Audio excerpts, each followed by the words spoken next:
अस्सलाम वालेकुम दोस्तों। वेलकम करता हूं आपको अपने चैनल क्यूटेक पे।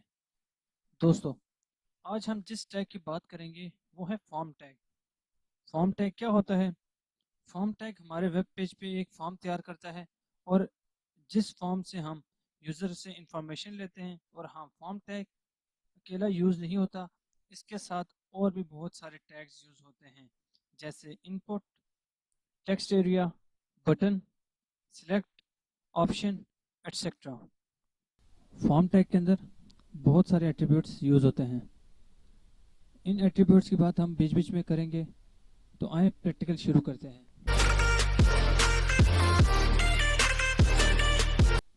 तो आए मैं आपको सबसे पहले एक वेबसाइट विज़िट करवा देता हूँ। तो ये वेबसाइट है वेब ड्राइव के नाम से। तो इसमें जैसे कि आप देख सकते हैं, user name, email, contact number, comment और सबमिट, ये फॉर्म है। हम ऐसे ही फॉर्म बनाएंगे। तो चले हम आपको इसी तरह का फॉर्म बना के दिखाते हैं। तो हम सबलाइम टेक्स्ट 3 ओपन कर लेते हैं। यहाँ पे हम पहले फॉर्म का टैग लगा लेते हैं। ये फॉर्म का टैग ओपन कर लिया, साथ क्लोज। इधर हम लिखते हैं फर्स्ट नेम,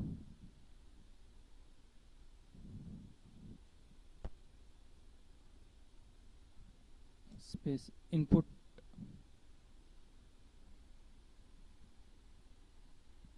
यहाँ पे टाइप पे हम लिखेंगे टेक्स्ट और नेम पे लिखेंगे first name, F first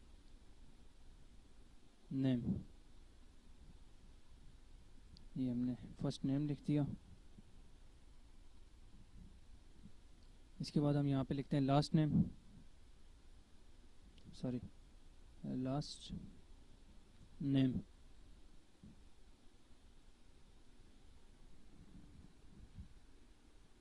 input, यहाँ पे भी हम सेम टेक्स्ट लिखेंगे और यहाँ पे हम लिखेंगे लास्ट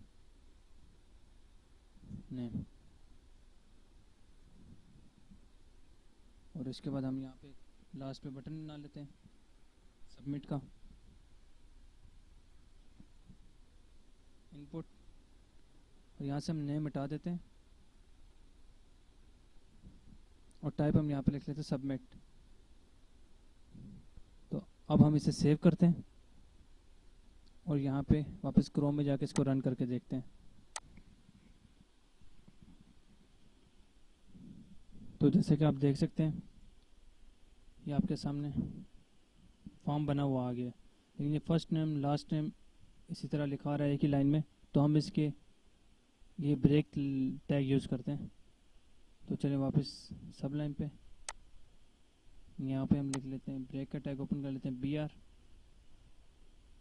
और यहाँ पे भी हम बी आर का टैग लगा लेते हैं। इसको हम सेव कर लेते हैं, वापस वहाँ पे जाके देख लेते हैं। तो हम यहाँ पे से रिफ़्रेश करते हैं। जैसा कि आप देख सकते हैं, फर्स्ट नेम लास्ट नेम ऊपर नीचे आ गए। यहाँ पे एक दफ़ा और बी आर का टैग यूज़ कर लेते हैं ताकि थोड़ी सी ज़्यादा स्पेस हमें मिल जाए। सेव किया। तो जैसे कि आप देख सकते हैं, ये हमारा फॉर्म बन गया। तो अब हम बात करेंगे एट्रीब्यूट्स की। तो सबसे पहला एट्रीब्यूट है एक्शन। तो एक्शन क्या करता है? जब हम अपने काम को सबमिट करते हैं, तो सबमिट होने के बाद वो डाटा कहाँ जाए, कौन सा पेज शो करे, उस पेज का हम यूआरएल एक्शन में देते हैं। यानी कि एक्शन का जो एट्रीब्यूट होगा उसके अंदर उस पेज का यूआरएल लिखेंगे। तो आए हम आपको उसका प्रैक्टिकल करके बताते हैं। हम वापस सबलाइम टेक्स्ट 3 ओपन कर लेते हैं। तो यहाँ पे हमने जो एक्शन का एट्रीब्यूट है वो फॉर्म के टैग के अंदर लिखना है, जो ओपनिंग टैग है उसके अंदर। यहाँ पे जिस तरह के स्पेस, यहाँ पे मैं लिखता हूँ एक्शन।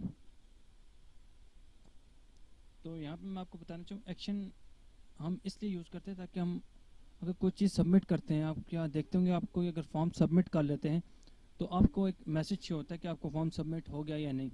तो उसके लिए हम यहाँ पे इसको यूआरएल कोड लगाएंगे, और सॉरी यूआरएल इसको देंगे, यूआरएल जो से इसका होगा। तो उसके लिए मैंने एक डॉक्यूमेंट और सेव करके रखा हुआ है, मैं आपको दिखाता हूँ। जैसे ये मैसेज के नाम से, तो मैं इसको ओपन करके आपको दिखाता हूँ इसके अंदर क्या मतलब लिखा हुआ है। तो जैसे कि आप देख सकते हैं इसके अंदर लिखा हुआ है your form has been submitted. तो ये चीज़ है। तो अब हम इसे मिनिमाइज़ करके,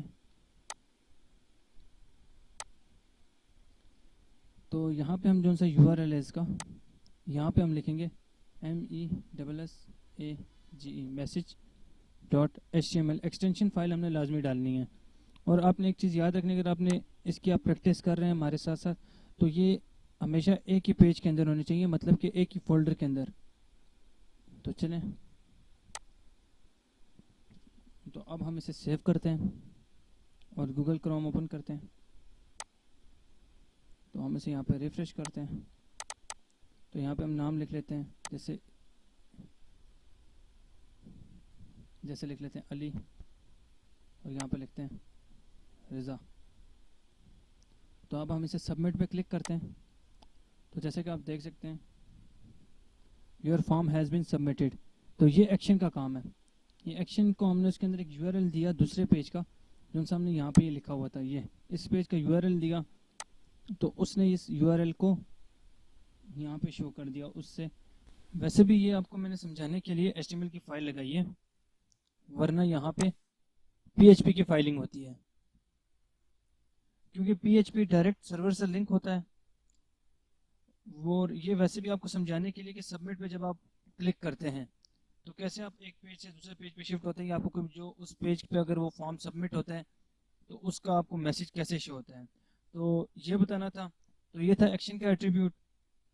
तो अब हम बात करते हैं अपने अगले एट्रीब्यूट ऑटो कंप्लीट की।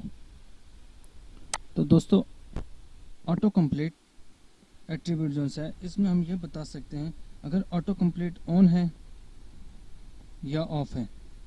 अगर ऑटो कंप्लीट ऑन होता है तो हम जो डाटा पहले डाल चुके होते हैं या जो टेक्स्ट हम लिख चुके होते हैं वो दोबारा से शो करता है बगैर लिखे। यानी कि अगर हम कोई टेक्स्ट, जैसे कि मैं आपको बता देता हूँ, अगर आप यहाँ पे जिस तरह ये आपने टेक्स्ट लिखा हुआ है, तो अगर ऑटो कंप्लीट ऑन है तो आपको दोबारा ये टेक्स्ट लिखने की ज़रूरत नहीं है।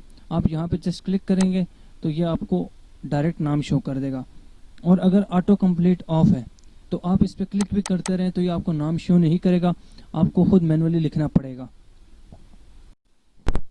तो चलें मैं आपको उसका प्रैक्टिकल करके बताता हूँ। तो हमने भी ऑटो कंप्लीट का जो एट्रीब्यूट है सेम उसी तरह फॉर्म का जो ओपनिंग टैग है उसके अंदर लिखना है। जैसे कि अभी आप देख सकते हैं ये यहाँ पे ऑटो कंप्लीट ये लिखा हुआ आ गया इंटर। और अगर हम इसे ऑफ कर देते हैं तो अब हम इसे सेव करते हैं और यहाँ पे जाकर रिफ्रेश करते हैं। तो जैसे कि आप देख सकते हैं यहाँ पे मैं क्लिक कर रहा हूँ, मुझे नाम शो नहीं हो रहा। वापस यहाँ इस पर नाम लिख लेते हैं अली रिज़ा। तो अब हम इसे सबमिट करते हैं। तो ये था ऑटो कंप्लीट ऑफ करके। तो अब अगर मैं इसे वापस ऑन करता हूँ तो देखते हैं उससे क्या फ़र्क पड़ता है। यहाँ पे मैं ऑफ की जगह लिख लेता हूँ ऑन। तो वापस चलते हैं अपने गूगल क्रोम पे। तो यहाँ पे देखिएगा, इसे मैं रिफ़्रेश करता हूँ और यहाँ पे मैं जिस तरह क्लिक करूँगा ये देखें अली लिखा हुआ आ गया यहाँ पे ये, और लास्ट पे रिज़ा।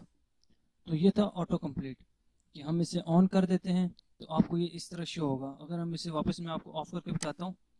अगर मैं इसको ऑफ़ कर देता हूँ, ये ऑफ़ कर दिया, इसको मैंने सेव किया, वापस यहाँ पे इसको मैं रिफ़्रेश करता हूँ। तो जैसा कि अभी ऑन था तो मैं यहाँ पे क्लिक कर रहा था, मुझे नीचे अली लिखा हुआ शो हो रहा था ऑटोमेटिकली, लेकिन यहाँ पे अब शो नहीं हो रहा, मुझे लिखना पड़ेगा। तो दोस्तों ये था हमारा ऑटोमेटिक का, सॉरी, ऑटो कंप्लीट का एट्रीब्यूट। तो अब हम अपने अगले एट्रीब्यूट की बात करते हैं, नेम एट्रीब्यूट। तो नेम एट्रीब्यूट, इसमें हम अपने फॉर्म को नाम दे सकते हैं कि हमारा फॉर्म लॉगिन फॉर्म है, इंक्वायरी फॉर्म है, एंट्री फॉर्म है, या फिर एग्जामिनेशन फॉर्म है, या किस तरह का फॉर्म है। तो हम इसमें नेम का एट्रीब्यूट शुरू करेंगे, नेम का एट्रीब्यूट सॉरी लिखेंगे। तो आए इसको करके देखते हैं।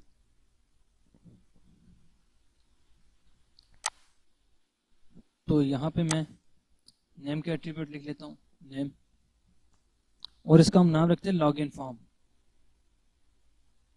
Login form. हम इसे सेव कर लेते हैं और इसे हम यहाँ पे जाके रिफ्रेश करते हैं। इससे कोई फ़र्क तो नहीं पड़ा, हम इसको सेव करते हैं तो इससे फ़र्क तो नहीं पड़ेगा, लेकिन इस तरह हमने इसका नाम डिफ़ाइन कर दिया है, क्योंकि ये सर्वर में जिस टाइम जाएगा तो वहाँ पे इसका नाम डिफ़ाइन होगा कि लॉगिन फॉर्म है। तो दोस्तों ये था आज का लेक्चर फॉर्म्स टैग के ऊपर। तो उम्मीद करते हैं आपको ये वीडियो पसंद आई होगी। अगर आपको ये वीडियो पसंद आई तो अपने दोस्तों के साथ शेयर करें, हमारे चैनल को सब्सक्राइब करें और साथ दिए हुए बेल आइकन को प्रेस करें ताकि आपको हमारी हर नई आने वाली वीडियो की अपडेट मिलती रहे। तब तक के लिए अल्लाह हाफिज़।